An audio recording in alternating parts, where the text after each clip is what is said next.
And travel does broaden your horizons. I've been there before, but it was fun to live with the people and speak with them and find out. And they are so energy conscious. It makes us really, I mean, they don't use dryers. No. They hang their clothes on a line, and they are, you know, if something falls in the forest, they take it and burn it in a community furnace that maybe heats the city hall and a school and something else. It's just, those are two really neat countries. But that's not what I'm here for today. I wanted to talk a little bit more about what I do because I think it relates to how we will be working together in the coming years.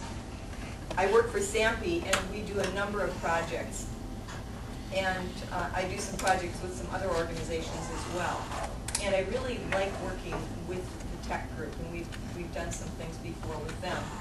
One of my projects right now is with NASA and the Jet Propulsion Lab and their Mars exploration program or public engagement.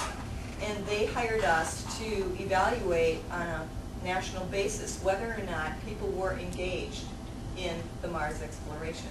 And so we are investigating the school and the programs that are via the internet and any other programs that are out there. And we are looking at museums, we're looking at the ambassador program and a lot of different facets to see if people are really interested in Mars. And we are finishing that work right now. And that, again, led to a job with Johnson Space Center. They are developing an online curriculum that teachers can access that will help kids take pictures of Mars and do some comparisons with Earth. It's called Earth Enterprise or something like that. They must have taken some. Oh, man. Must have borrowed yours.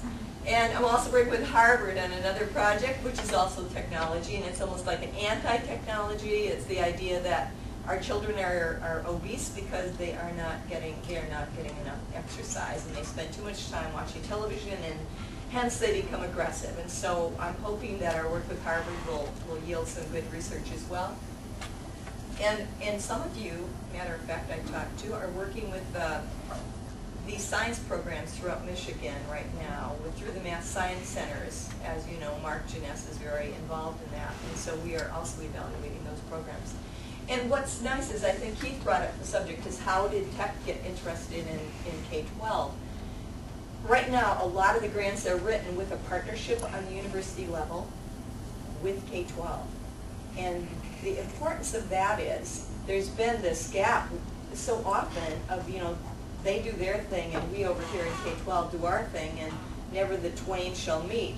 And it's really important for the K-12 teacher to know, you know, past 12th grade, what are the expectations for the university and for the business world, and the university as well. What really are your standards and benchmarks? What are kids learning? When are they learning it? And what should we expect them to know? And I was really interested in what she was saying.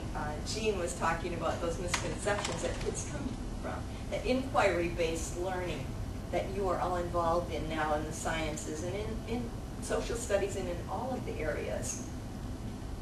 Kids learn things in a little vacuum, in a nice little package, because we package everything in our country. And they can't transfer that knowledge to something else, or sometimes they need to unlearn it and come up with a new concept. And I think that's why this program is so outstanding, and I think it can be just a wonderful thing for your kids, especially those learners who don't like to be tied to a chair too much. One of the first things I'd like you to do, and I do have some surveys I'd like you to take, but I'm holding them to the end because I'm thinking that we can do them at the very end, and if we run out of time, maybe we can find a little time. You could take them back to your hotel tonight, bring them to me in the morning. We'll figure out a way to get them done. So I'm not real concerned about that, but we did want to get some pre-data from those of you who are new, and we wanted to get some follow-up data from those of you who worked this year with the program. I'd like you to think just for a minute of something that you have made an assessment of this morning.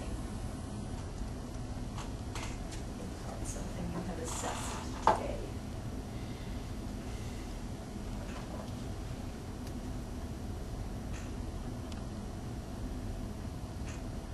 Anybody have anything they can share with us that they've assessed already? Breakfast at the hotel. Okay, let me, you know, I'm so glad, Keith, that you brought that up, because my first little warm up for you is going to be, I assume that you all stayed at Super 8, and let's make an assessment of breakfast, okay? Just I think Mary and Heather and Carolyn and myself did not say it. Okay. Oh, and not Felicia, but everybody else. All right, so this will work. So what did you find in your assessment? I'm very appreciative that breakfast was included with the room and the hospitality of the hotel, but